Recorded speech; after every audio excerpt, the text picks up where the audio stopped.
Hi, I'm Greg. And I'm Derek. And I'm Steve. Welcome to the Men of the Den, and we're hungover.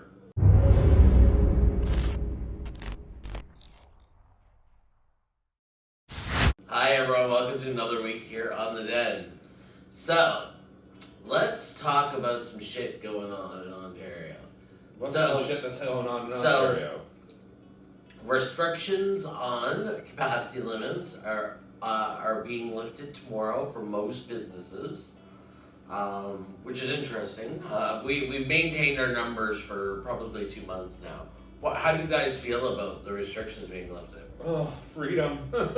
Yeah? I'm just happy that we're at the worst, the absolute worst is behind us, and we can start seeing what things used to be again. I think for my day-to-day, it's not going to affect me very much. No, because you've been going back to work. Yeah. Yeah. So, I mean, it's nice to know that it's happening, but I feel like it's not really going to impact me. Well, next time we go out. I don't know. I'm a little worried that the numbers are going to start spiking again, and then we'll be in full lockdown again.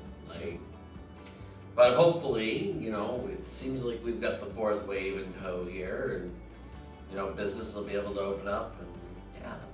Yeah, it's like we went to our first dance party last night, since the pandemic. Yeah, this was going to be my next point. So yeah, go ahead, Derek. And it was just, even though it was just like, it was limited capacity still, it was just wild and weird to be out in a bar, dancing, drinking, being close to everybody, copulating, Seeing our friends. And it almost kind of felt weird because how do we socialize again? Yeah, and I mean, it was still not what it normally is, capacity limits, limited how many people got in. People, you could tell, were still really cautious, which is good. But yeah, it's not quite the same, but once capacity limits get lifted on nightclubs in a couple weeks, I suspect we'll see more parties like we used to. What was your take on Chunk? I would say that it was nice not having to fight for a spot on the patio. Yeah. Which is normally what happens. It's true.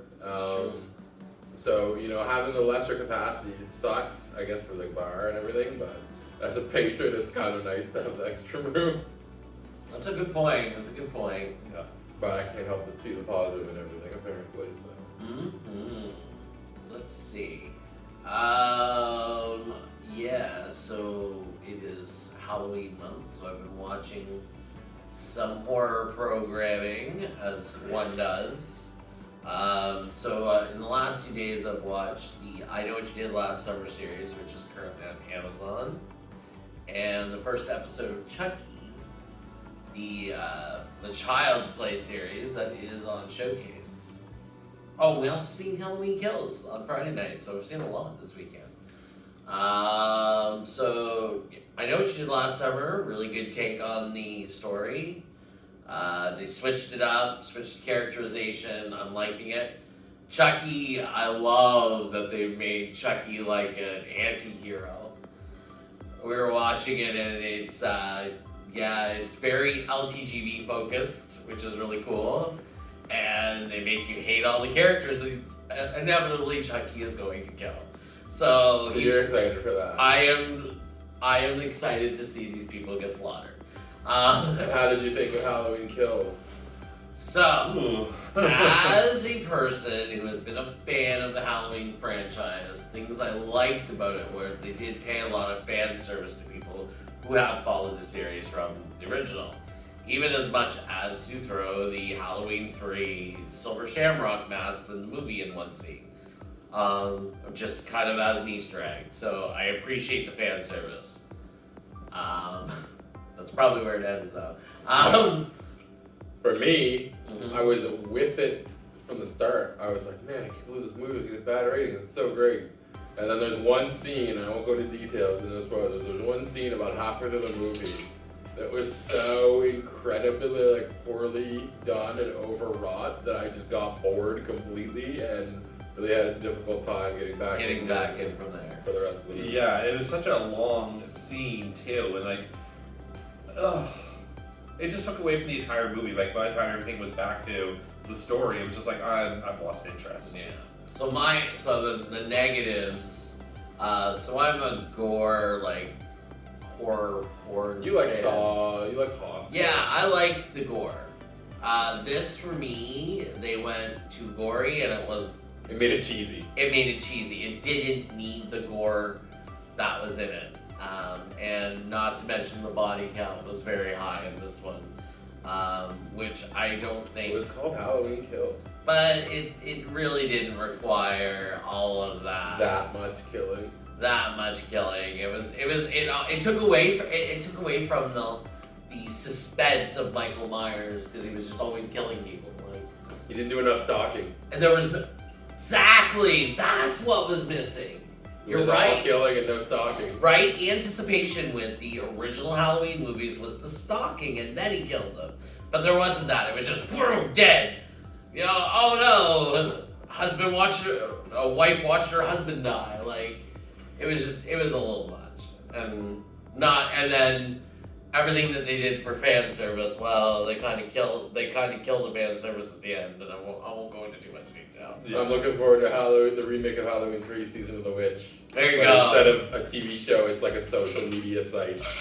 Yeah, I was The gonna kids that say explode. an app. Yeah. Yeah, definitely. That would be awesome. Snapchat. That'd be very Dark Mirror. Yeah. So overall, I mean, I liked it more than I disliked it, but barely. Like, Yeah. it's on the edge of not being good. Like, if you look at the Halloween series before this, Halloween 1, Halloween 2 are the best ones. Then I think Halloween 4 was good. I didn't like 5 or 6. And then H2O actually was really good. And then Resurrection, you might as well just throw that one off a fucking cliff. I fucking hated Resurrection. Like, everyone who had anything to do with that production should be shot. Was that shit the on. reality show online? Yes. Other than the very first scene with Jamie Lee Curtis facing off with Michael Myers, it seems very good. And that scene is gory, but then the rest of the movie is just shit. It's shit. My favorite Jamie Lee Curtis thing is the meme where she's getting interviewed and the guy's like, do people ever dress up in hockey masks and try to scare you with chainsaws? Oh my god. And then the so next true. frame is just her staring the most like evil death The stare. daggers from hell. Yeah, it's so funny. So overall, like, if you were to give it like a 1 out of 10 score, what would you give it? 2. Really, that low? Yeah, I'd say it's probably 4. Okay, 4. So you guys are on the side of it not being good at all. I'm on the side of it is painful to watch in its totality. Yeah, I'm still at about probably a 6 out of 10. It still beat a couple of You the still other. recommend seeing it? I do, and I think because there's going to be a third one. I mean, I have high hopes for the third one. Let's see. When are we gonna get the 80s horror cinematic universe? It could very well happen. Well, I mean, Halloween has done its own thing anyway because you have Halloween 1 and 2, and then you have Season of the Witch that had nothing to do with the rest. Then you had the 4, 5, and 6, which were all part of the same series, and H2O, and Resurrection. So they're all. Oh no, sorry. H2O eliminates 3, 4, 4, 5, and 6. So H2O and Resurrection take those ones out of the equation. And then then there was the Rob Zombie remakes, which have nothing to do with anything again. They're their own thing. Mm-hmm. And then we come back to the latest 2 Halloween movies that just Skip everything after the second one. Yeah. So it's great. It's kind of crazy. So Halloween has got its own universe that's kind of like, yeah, it's crazy. Doctor Who would be ashamed. Mm-hmm. It needs a time warp. Yeah. We need the TARDIS to eliminate some of those movies. Anyway, I digress. Yeah. All right, what else, Derek? Streaming? Oh, What about that game you've been playing? Metroid Dread. Holy shit, what a fucking game. And it is hard as fuck. And it lives up to its name. It's dreadful. And like, Like you dread it, yeah. like there's just, it's always, you're constantly being chased. It induces and it's stressful. But yeah, I haven't been streaming it because it's just so difficult. It would just be me dying over and over again. What else is new? Hey. Yeah, he owned the Chocobo race for you though. Don't forget that. Yeah, don't forget that, Greg. It's true. I did it for you twice. Well, you have to do it again when I restart the game at that time. Like, unlikely. Yeah. He's a sucker for punishment. Let's be honest, he's just a sucker. Anyway. And how? Alright. Share, subscribe. What about your streaming? Alright, so I'm not sure when I'm going to be streaming tonight. I'm thinking probably going to do the Outlast DLC, or maybe I might finish Castlevania 2. Who knows? And Greg, are you going to be back on this week? Yeah, I'll be doing something on Wednesday. For Halloween, right? Because it's the final week yeah, it's before Halloween. Dead by Daylight, maybe. Maybe. We'll see. Cool. Well, I'll probably try to have some science facts prepared. Mm-hmm. Alright, as always, like, share, subscribe, tune in the rest of the guys' videos, and have a great week. Bye. Au revoir. Tumo Bay.